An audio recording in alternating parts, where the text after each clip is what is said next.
Hails the Luciferian outlaw Lance Legion Miasmus. The mind of humanity falls into two categories: hubris, which consists of narcissism, unrestrained egotism, unthinking selfishness, and then practical realism, which consists of functionality. Those of a realist mind have a transcendent goal which goes beyond human pretense, moralizing, and false objectivism. All ideologies are pure assumptions built on assumptions without absolute, objective, or universal foundation. The world is full of humans with mental pathologies and ideological dogmas, which they intend to force on everyone through peer pressure. Such pathologies and dogmas do not last forever because they inevitably face the wrath of superior opposing powers. The more perceptive humans seek a seed of sanity with which to grow a forest of triumph. This transcendence consists of understanding the true nature of nihilism. Nihilism, as traditionally defined, is as follows. Nihilism refrains from affirming the belief in universal values, truths, and communications. Some claim that nihilism is a dead end, which results in absolute nothingness, thus resulting in fatalistic depression and impotency. However, viewed through the hard realism of power dynamics, a trajectory of nothingness adapts into the will to power. Classical nihilism tends toward the defeatist mentality for which nihilism is perceived for. Amending this definition, we can first redefine nihilism as follows. Nihilism declines to accept the belief in universal, absolute, and objective forms of values, truths, and communications. One can take this concept even further, demonstrating how nihilism at its core is the genesis of mental, spiritual, and physical power. This is called apex nihilism.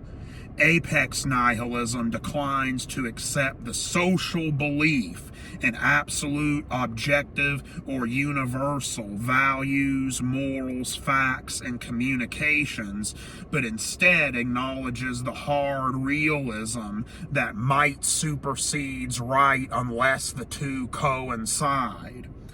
Apex nihilism casts aside the notion of passive, fatalistic nihilism and turns it into its active form, where regardless of the absence of objective values, one chooses what to value, therefore casting aside facts of human perception and instead going for what works long term in practical reality. Some perceive more of the whole of ontological reality than others. Many use the assumption of objective facts or morals merely for their own power plays, even if outside their own realm of perception there is no rational basis for their arbitrary assertions. The assertion of objective moral values and duties is used for gain by individuals and collectives to advance political, religious, or societal objectives, mostly at the expense of others. Might is power, and what might can propagate, might can annihilate. Moral values and duties, what we call right, must be realistic, not moralistic, or else they are prone to error and illusion. If one has the power to advance these goals, then they shall do so. But in order to achieve a transcendent state of mind, one must realize that one might will be overtaken by another superior might in Darwinistic fashion. The classic statement, "There are no facts, only interpretations," paraphrases Friedrich Nietzsche. This statement is often misunderstood because one will immediately attempt a rebuttal by remarking, "But you just stated a fact."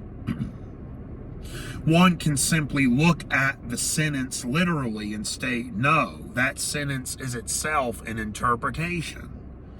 The statement is transcending the idea of a fact and going more into hard realism outside of human perception or control.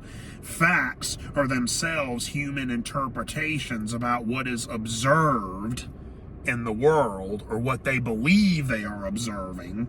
And moral facts are often manipulations for ideological power plays. The notion of objective moral values and duties is based in solipsistic assumption and delusion. One can look at David Hume's guillotine, which states one cannot derive an objective value from a fact. Even if something were an objective fact, this does not entail that one ought to follow it. Whether one follows a perceived fact or not will depend on if there is power value behind that fact. When it is said there are no absolute, objective, or universal facts, many will say this itself is an attempt to establish an absolute, objective, or universal fact, but people focus too much on the fact and not on the absolute, objective, or universal part. 2 + 2 = 4 may seem a universal fact, but this depends on us all agreeing what 2 + = 4 mean and what value they have. Even this fact is not universally perceived the same way by all. For a fact to have any value, there must be a mind that finds it relevant for some real world purpose. A more accurate assessment and paraphrasing of Nietzsche's statement would be to say, all things are subject to interpretation. Whichever interpretation prevails at a given time is a matter of power, not truth. Without a practical utilization, a fact is meaningless. In this sense, the difference between facts and hard realism is established. Apex nihilism rephrases this by incorporating another classic phrase, might is right. Might does not make right, but supersedes or constrains it in corporeal reality. The statement, might is right, means that power is how we achieve our ideals and consists of both physical and mental power. Even if someone were factually correct, they could still be defeated and conquered by a superior might just the same. Thus, might supersedes right unless the two coincide. The myth of Lucifer is one of the rebel and fallen angel. Rather than serve in heaven the arbitrary whims of a god who espoused a morality which he found tyrannical, he defied this God's morals and sought to create his own value and dominion. Even if he was cast down below, he sought to reign in hell rather than to serve mindlessly or cowardly in heaven. For this God's own values and morals were not objective and binding, because this God was just another subjective mind who happened to have the might to smite and enact his own dominion.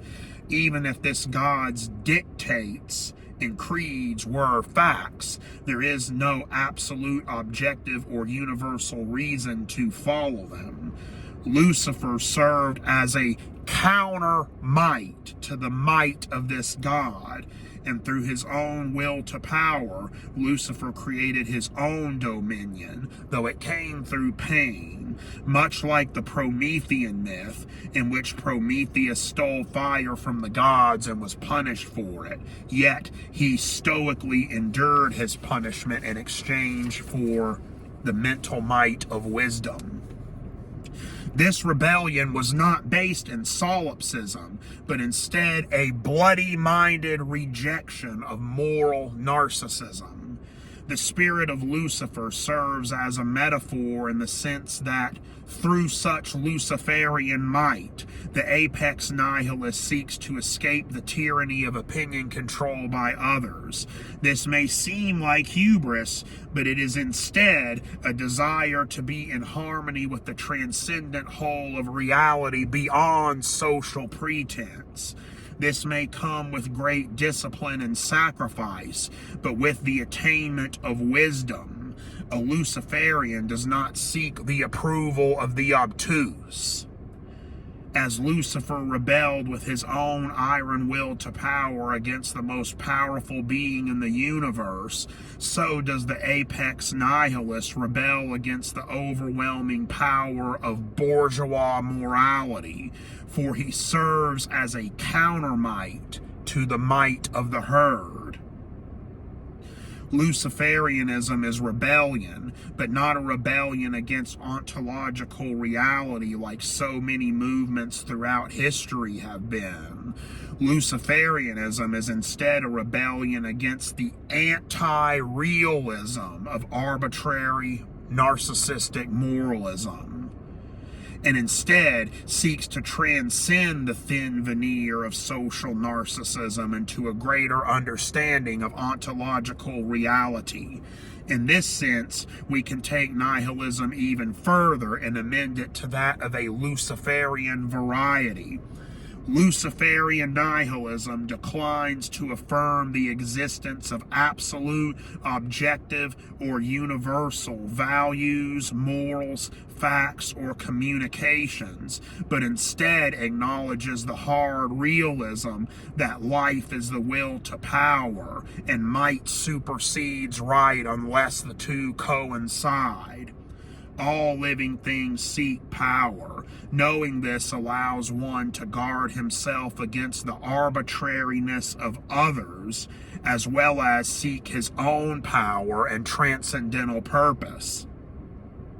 This wisdom and understanding of might superseding right allows one to develop a bloody-minded discipline, which is the balance between not being tread upon by others, but also avoid falling into the abyss of hubris. If life consists of pain, then make that pain count through the attainment of wisdom, which is might and power. May the falsehoods of human hubris be consumed by the fiery light of the Luciferian dawn. Ave.